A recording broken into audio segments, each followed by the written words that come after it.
All right, so you guys wanted the Grand Servant class, so here we are, right, with this here today. Some more Tsiah, and I think there's also some others that you guys wanted me to look at, but well, actually, no, it was something that I wanted to look at personally. Just a quick video.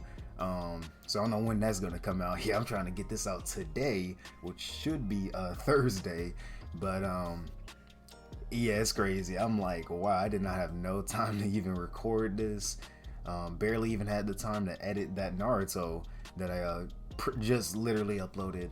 But yeah, definitely love those mystic eyes of death. Yeah, that video, it really just had a whole new just type of view, or the way how I look at, you know, those mystic eyes. Yeah, just mystic eyes of death, not like, you know, prolonged death or slow death. No, it's literally just death. So yeah, those are definitely going to be overpowered. Yeah, and then he said, yeah, let her just accidentally, you know, go into like a whole different timeline or something. Like, you don't know how crazy that is. You're not even trying to do it, and you just, you know, bam, there you go. But other than that, though, I'm hoping to see some servant class here. Yeah, something I've been waiting to look at. But other than that, though, if you guys will enjoy this, make sure you like, subscribe, and yeah, just get this reaction started.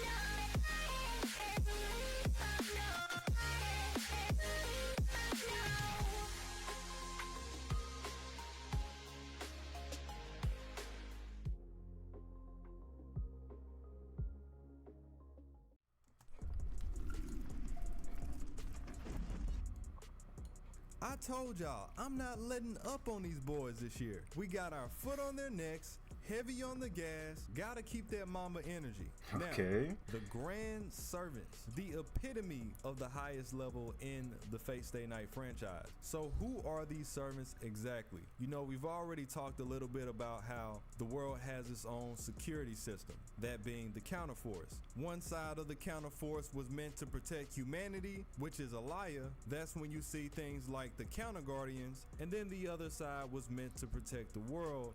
There Gaia. it goes. And from Gaia is where we get. That's all I'm looking forward to right here. If a grand pops up, this means that the world is on the brink of shambles. Usually there may be a beast class roaming around, or something that's on that level that could lead us to those dire states. Again, creatures that are from the beast class are capable of devastating the entire planet. Just wanted to throw that out there. Now, in the FGO timeline specifically, with people like Goetia and the alien god breaking up the foundations of humanity, the counterforce doesn't operate properly like it's supposed to. So sometimes we might really need some help, won't get it, and then we just gotta figure it out ourselves. And on that note, we're gonna dive straight into the most recent Grand Servant, and that is Grand Lancer Romulus. Now, as you know, in Lost Belt 5, we had to deal with the supreme deity Zeus. And not just Zeus, but all of the things that he had built up to the time, the machine gods, as well as his machine god form on top of that. The problem is, we didn't get a Grand Servant, so we had to bring one out through irregular methods.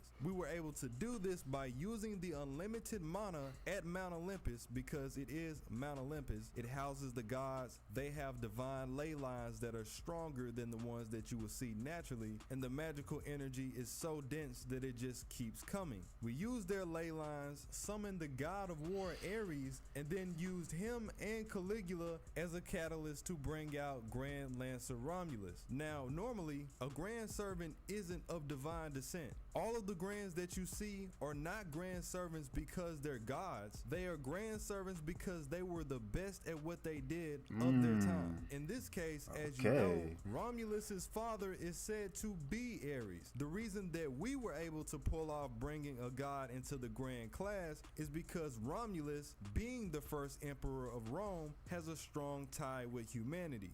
He's comprised of two entities, that being Romulus and one of the What does he got in supreme his gods of Rome. hand there? His power scales up to the thunderbolts of Zeus, Okay. which again can blow up planets. He helped us beat Lost Belt Zeus, and he also look at helped him. us Got a defeat hole inside of chaos, him. which is the primordial concept that existed before the universe was even created. What's more is that this same concept is the source of everything in Lost Belt 5.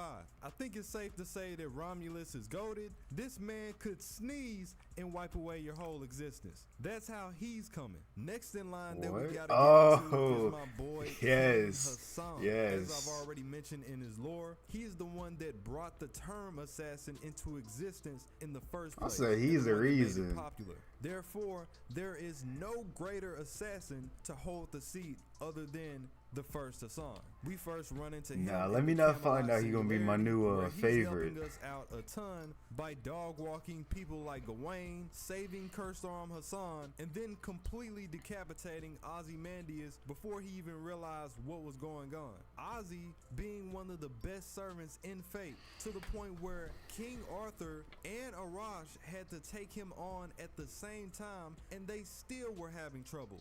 Yeah, Hassan decapitated that guy, and then he just disappeared like nothing happened.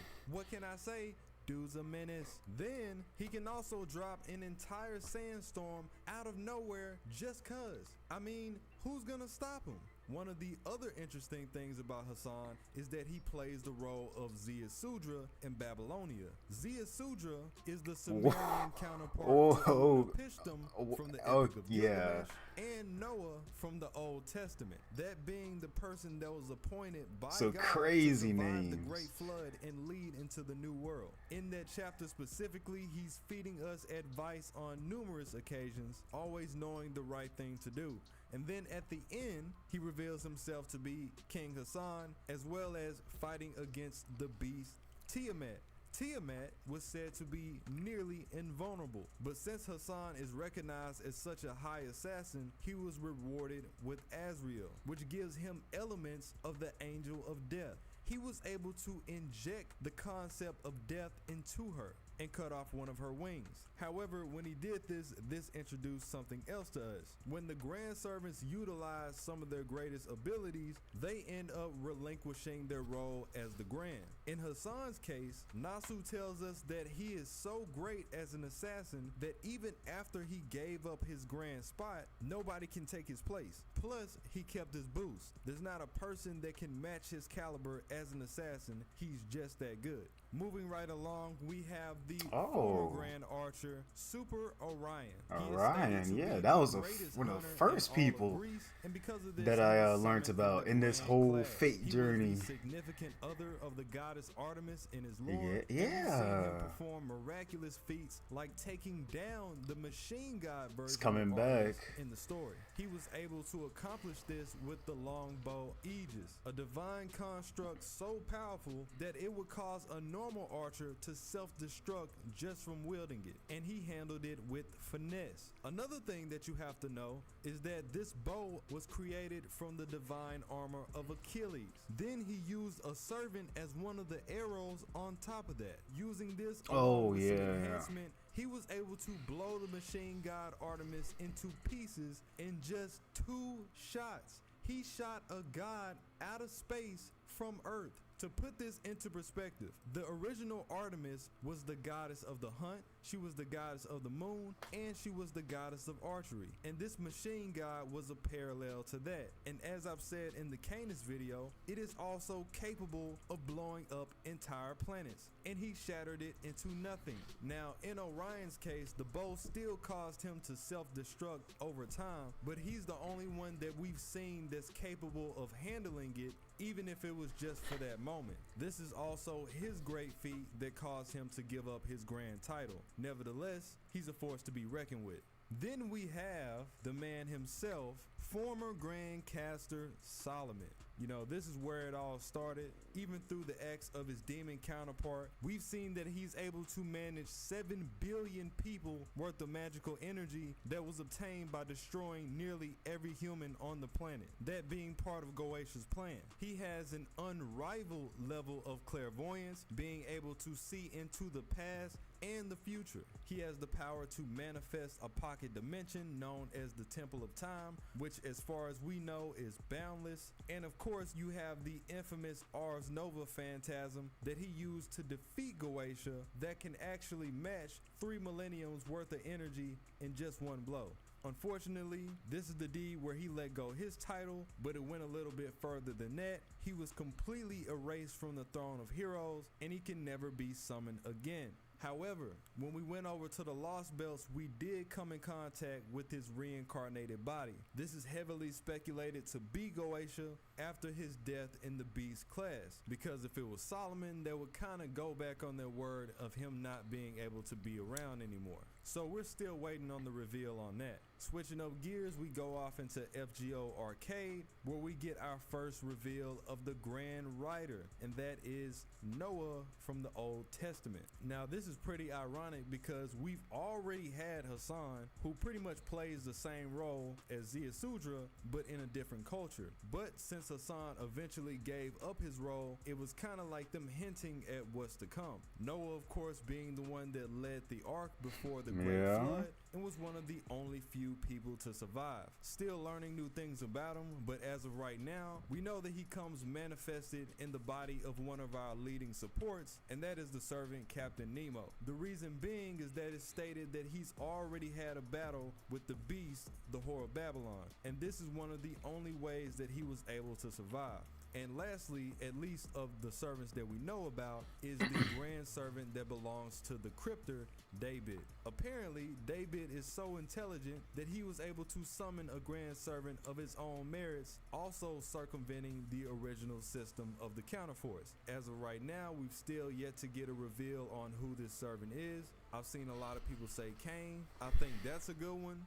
Personally, I feel like Genghis Khan would be a good fit. You know, he was the leader of the Mongols, and he's single-handedly responsible for some of the greatest atrocities on this planet, taking down a bare minimum of 40 million people. So that 40, definitely okay, would be a perfect fit. And if you kept up to date with the lore of the extra timeline, we've already had a servant of that level of tragedy. Oh no, yeah, I don't even know much about.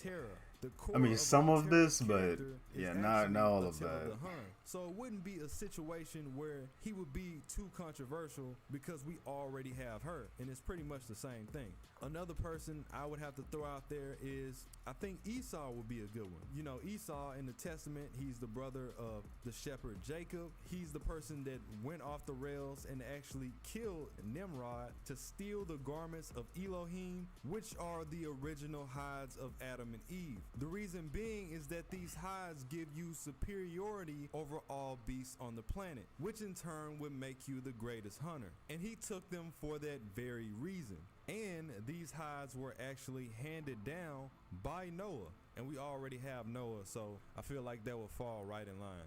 Plus, you have the connection between Nebuchadnezzar and the Edomites, and we just got Nebuchadnezzar, at least in FGO Arcade. The Edomites being a nation birthed by Esau that went against God altogether. My only issue with this is, one, the last Lost Belts location, which is South America. Hard to really tell their agenda with that. And then the other thing is that we've already gotten some insight on the way that this grand servant operates. You know, he showed up in the Indian Lost Belt, and just from the few lines that he's given us in regards to Asclepius and the way that he handles the dead, you can tell that he's a man of some type of principle at the very least. And that's not Esau at all. So still on the fence about that. And then we have the Grand Saber. It's only right that you save the best for last. You know, originally Saber was supposed to be the strongest class, so it's only natural that they're the ones that come at the end. A lot of speculations on who this could be. The most common ones are Musashi Miyamoto, the real Musashi. He is, without a doubt, the best swordsman on record, and with the female Musashi having her data erased from the catalogs, I think there wouldn't be a better time for us to get the real Musashi, since from what we can see, there's no way that she can come back right now.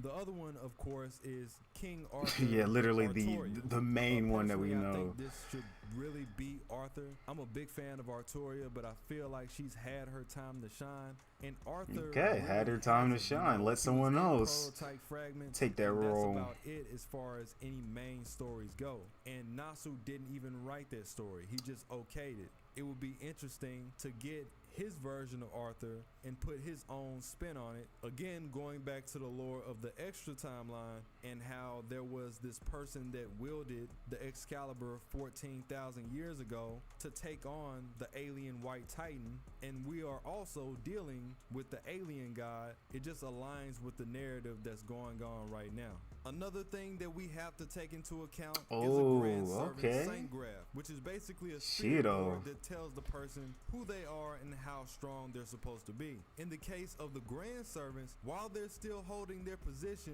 all of their base parameters are one rank higher than they would can't even touch them. They are all types of broken. You even had I still gotta see it up. Singularity mentioned that the rest of the movies and stuff. A cheap and convenient alternative. Honorable mentions have to go out to the wizard Merlin.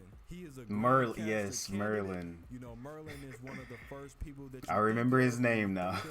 Magic and coming up with all sorts of things that shouldn't be possible. He is Arthur's court magician, and he is actually the person that's next in line to be the Grand Caster if he's ever appointed to that role. As of right now, you know, he's still stuck in Avalon. Merlin is so broken that the Merlin that we come in contact with is just an avatar of himself with a portion of his strength. So the Merlin that's stuck in Avalon is really stronger than that. He has some of the highest level of clairvoyance, being able to see everything in the present even if he's not there. He is an expert swordsman, being the one that taught Arthur how to fight, and he's been shown being summoned with Excalibur itself. He is part incubus, meaning that he can invade a person's conscience, including their dreams. He was able to do this with the beast Tiamat. He can recreate the Garden of Avalon, providing him and his allies with the territorial boost, and he can teleport pretty much anywhere on the planet that he wants,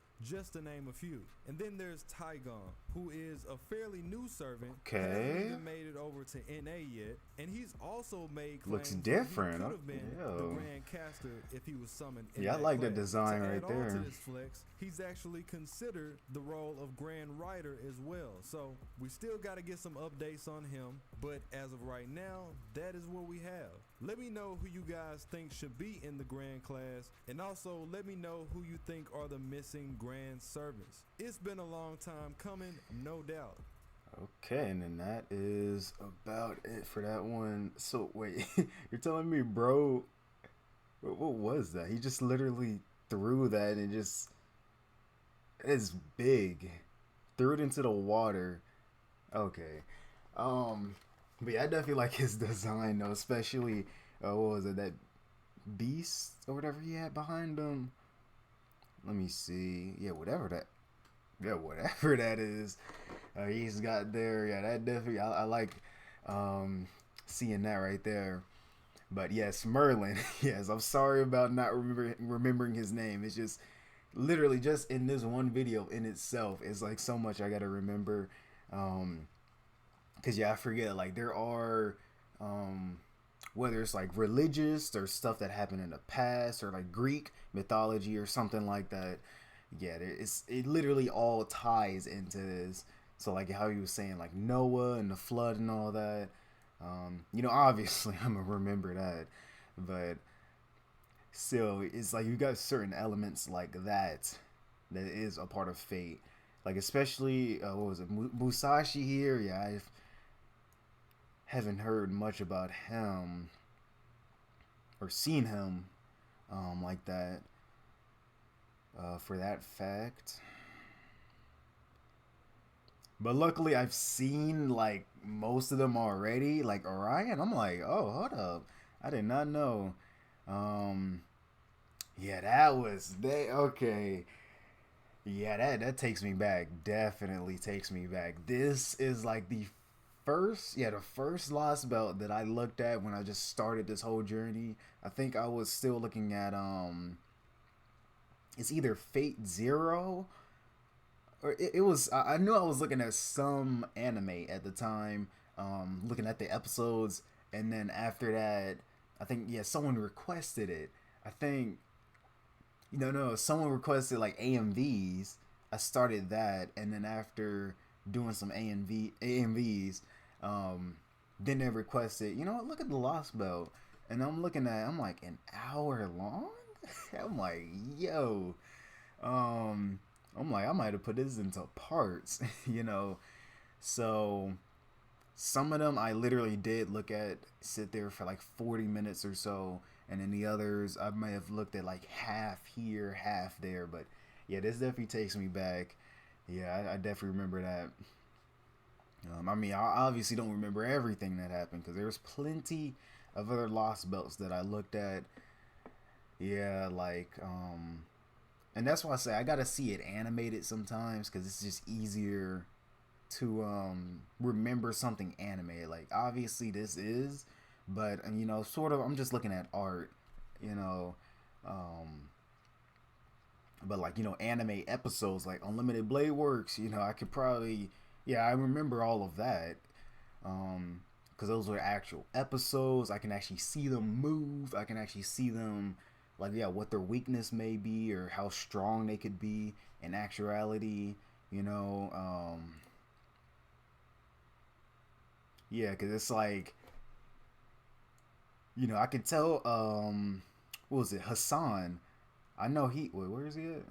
Um, I know I just went right past him somewhere. Okay, yeah, Hassan. It's like I know he's good. I can tell he's him, but it's like how powerful is he actually, right? And I can clearly see it's animated here, so I'll just probably look at the animated version later on when I get the time to. I don't know about reaction yet. Don't look forward to that. Um, yeah, it just depends. If it's a movie, then I don't know. Um, but if not, I have to see about it. But yeah, if I can actually see him animated and actually see like what he can really do, then I'm like, oh, okay, yeah. It's just you know you're telling me word or you're just giving me sort of like a worded explanation, and I'm like, okay, I can see how yeah. It's just basic saying I can see how they are on paper. You know, I can see their stats, but like what if they were actually faced against another opponent? You know, what if he was faced against Gilgamesh or something? You know, so yeah, and I'm pretty sure you guys understand what I'm trying to say. Um, but in this case, Orion, I can kind of see yeah where his strength is. Yeah, especially since I remember that so well, and then yeah, I could really see how animated it was, and actually yeah, how powerful you know what he shot, how powerful it was. Can't think of the name of it. But yeah, basically what he shot, yeah, I know how powerful that was as well. Um, yeah, but I think that's pretty much about it. And yeah, I know I should have probably been did this. I think one of these two, I know they got a video on them too. Shido, I seen it somewhere. Yeah, I need to learn more about him. I'm like, yeah, he actually pretty cool. I can tell he's definitely powerful, and I always seen him in like Apocrypha for those last two episodes, I believe. Um, I do remember his fight against it was Sig. Yes, yeah, Sig. Yeah, I do remember that. I loved that. Yeah, the animation, I loved it. The movement and everything. Yeah, that's what I like. But yeah, that was pretty much about it from what I've seen from him. Yeah, but I know one of them, either Otaku or Tsiah, has a video on him. But other than that, yeah, that's Grand Servants. So if there are other videos that are of Grand Servants, then yeah, just leave them down in the comment section. Yeah, leave a link to, because it's not like I necessarily need a link to the video. You know, just I'll look this up. But It's just like, yeah, I want to really make sure that I'm getting the right video for you guys, because it could literally be two of almost the exact same videos, and it's just like, okay, which one do you want me to look at? But other than that, though, definitely enjoyed this. Got to see what Hassan was about. Yeah. So yeah, thanks for whoever requested this, cause yeah, he might be my new favorite. I just like him. He's just cold, like, he's just different. But other than that, I hope you guys did enjoy this. Make sure you like, subscribe again, and I'll see you guys in the next one.